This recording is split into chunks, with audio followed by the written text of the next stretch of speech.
Close your eyes for a moment and put yourself on the deck of a wooden ship. The year is about 850. The wind is cold and salty. There is no land in any direction. No compass, no engine, no reliable map, just open gray water stretching to the horizon. Now imagine that the cargo packed below your feet is everything you own. Your entire future depends on whether this journey works out. If you reach the far market, you come home wealthier than you ever dreamed. If you do not, there is no second plan. This is the daily reality of a Viking merchant. And here is the part that surprises most people. The Vikings we picture as wild raiders with battle axes were also one of the most successful trading networks of the early medieval world. So before we talk about the famous raids, let us talk about the ships, the silver, and the goods that made the whole system work. And to understand all of that, we have to begin with the vessel itself. The ship that built the Viking economy was not the longship you see in the movies. It was a quieter and more practical cousin called the knarr.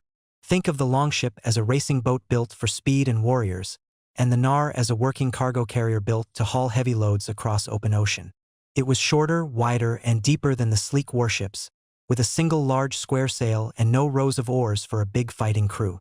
This design made it far more stable in rough seas, and that stability is exactly what allowed Viking traders to cross the North Atlantic, the Baltic, and the rivers of Eastern Europe. The knarr could carry a serious amount of cargo. Historians estimate that a typical vessel of this kind could haul somewhere around 20 to 30 tons of goods, plus crew and supplies, and it could do something remarkable. It could sail against the wind by tacking, a square sail boat that could zigzag its way forward, which meant these merchants were not stuck waiting for the perfect wind. They could move on their own schedule. Let us make this concrete with a real example. In the 1960s, archaeologists recovered a well-preserved cargo ship from the harbor of Roskilde in Denmark, a vessel today called Skaldalef 1. This was a true working knarr built in Norway around the year 1030, and its recovery taught us an enormous amount. The ship was about 16 meters long and 4.5 meters wide, and it was built to cross open sea, not just hug the coast. The planks were thin and light, a technique called clinker building, where each plank overlaps the one below it, and the result was a hull that was strong yet flexible, able to ride the waves instead of fighting them. This was not a luxury vessel. It was a workhorse, the kind of ship that carried timber, grain, wool, iron, and everything else a community needed. And here is the key idea. The ability to move heavy cargo over water was the single biggest advantage a Viking community could have, because water was the highway of the medieval world. Roads were terrible. Rivers and seas were fast. So whoever controlled boats controlled trade.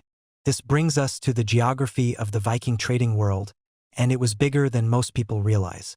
Imagine a giant network of water routes that connected Scandinavia to the rest of the continent. One route went south through the Baltic Sea toward Denmark and Germany.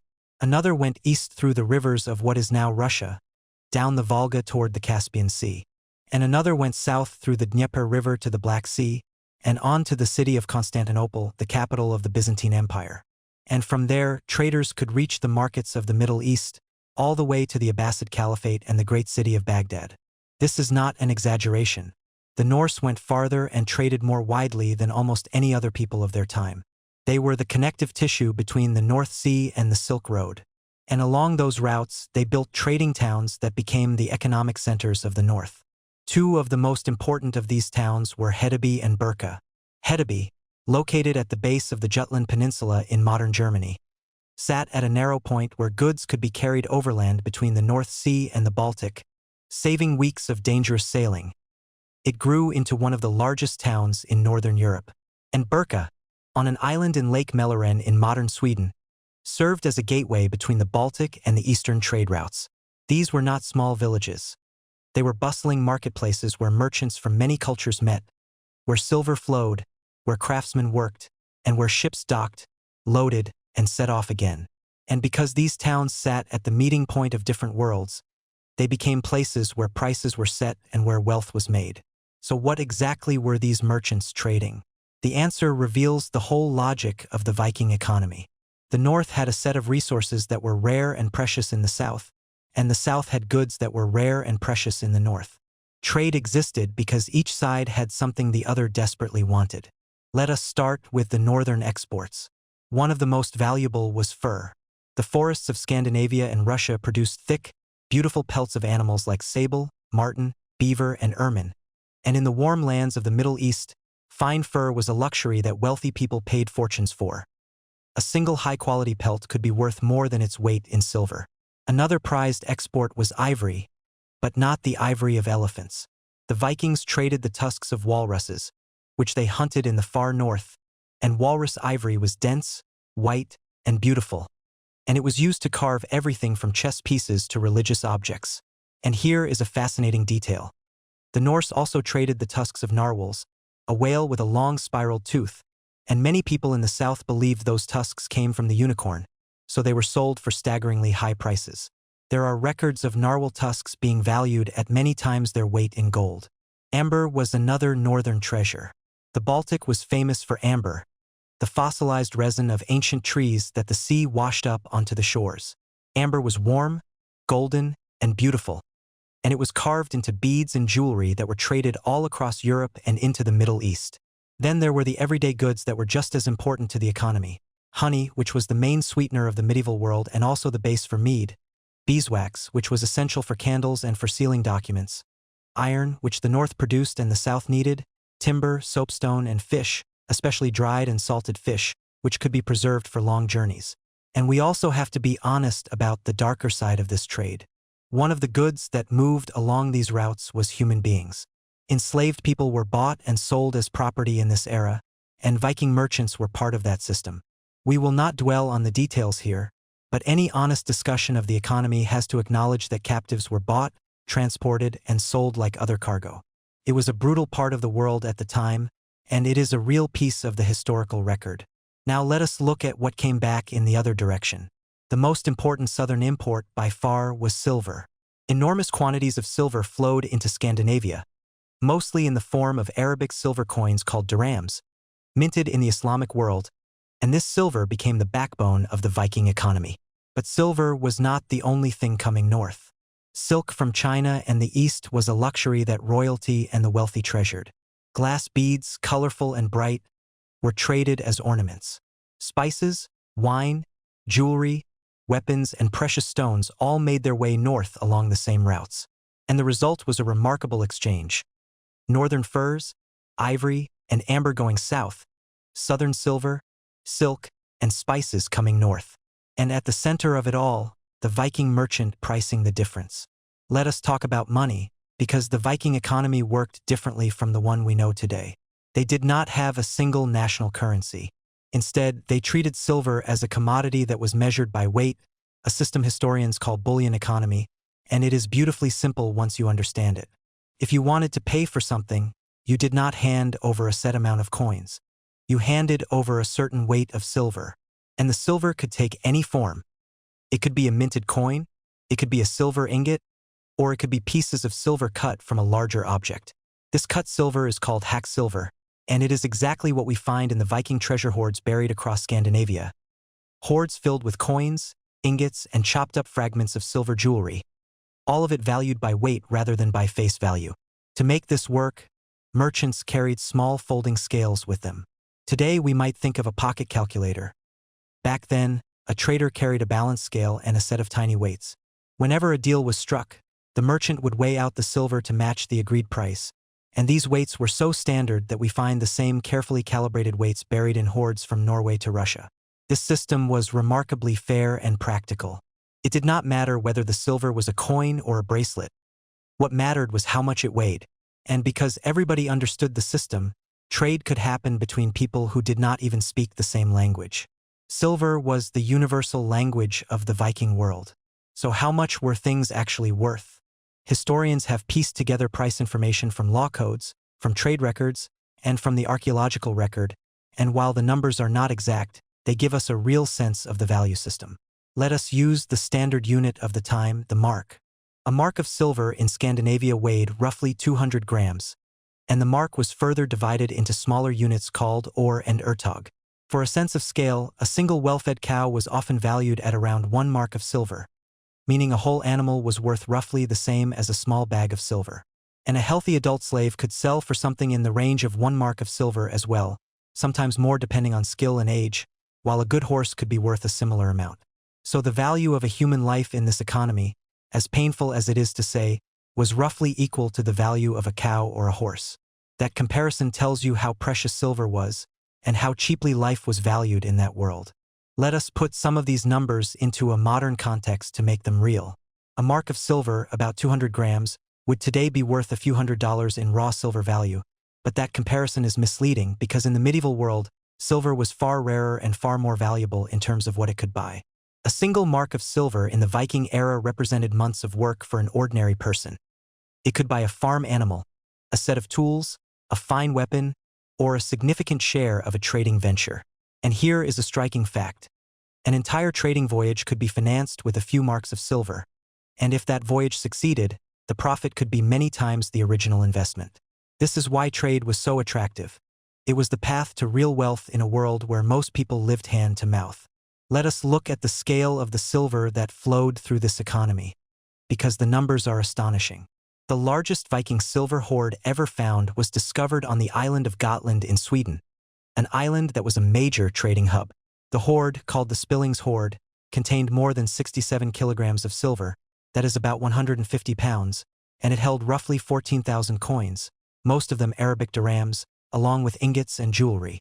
Imagine burying 150 pounds of silver in the ground, and remember that buried silver was probably only a fraction of what actually circulated. Hoards like this were buried for safekeeping and never recovered, and archaeologists have found thousands of such hoards across Scandinavia. In Sweden alone, more than 100,000 Arabic dirhams have been found, and the total across all of Northern Europe is far higher.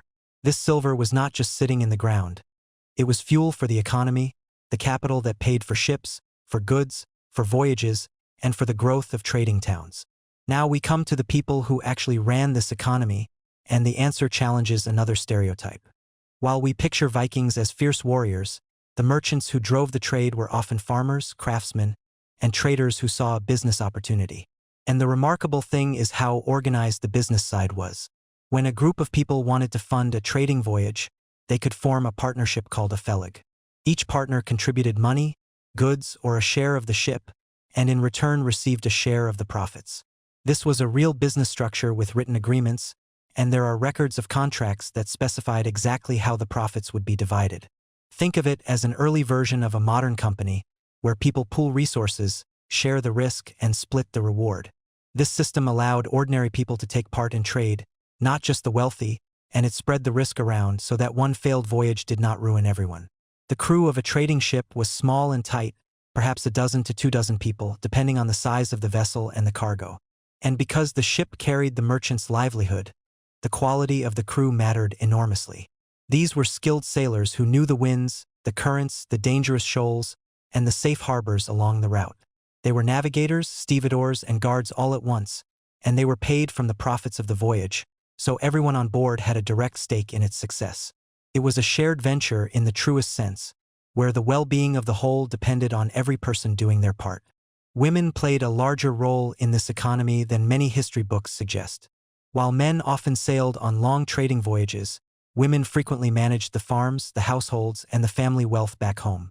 They held the keys to the family strongbox, a symbol of their authority over the household finances, and they could own property, inherit, and manage businesses. In fact, there are runestones, the carved stone monuments of the Viking Age, that commemorate women who were wealthy and powerful, and even some who traveled and traded in their own right.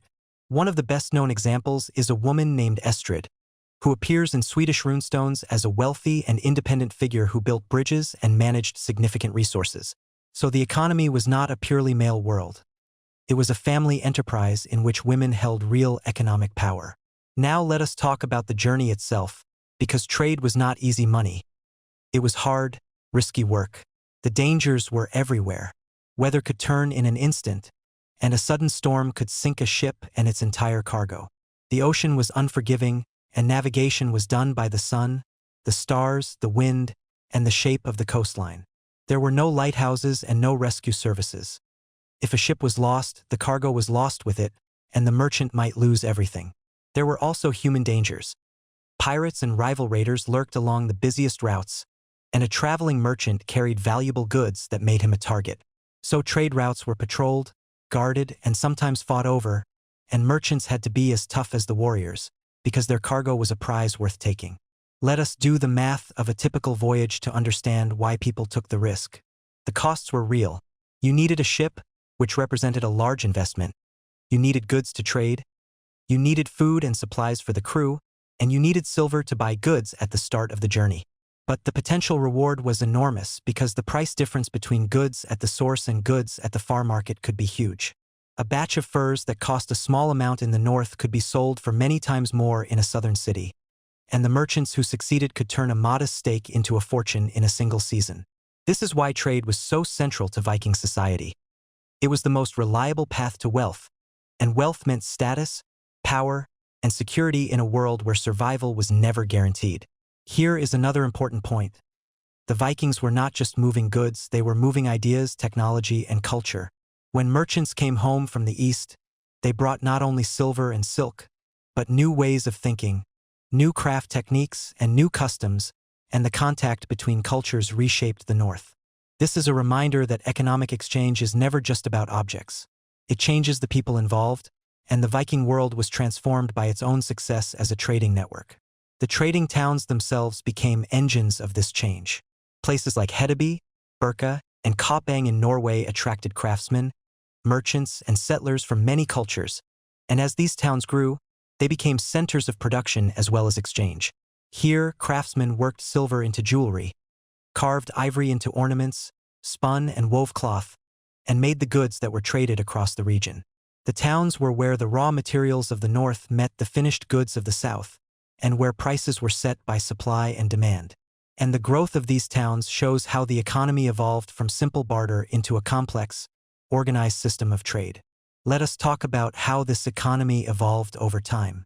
In the early Viking Age, trade was already active, but it grew dramatically from the 9th century onward.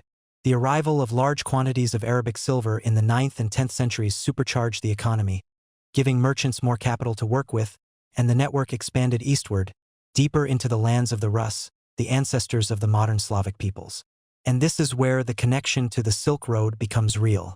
Norse merchants and the Rus people who inherited their trade routes linked the Baltic to the Black Sea and the Caspian, and through those connections, goods from China and the Middle East reached Scandinavia, and Scandinavian goods reached the markets of Asia.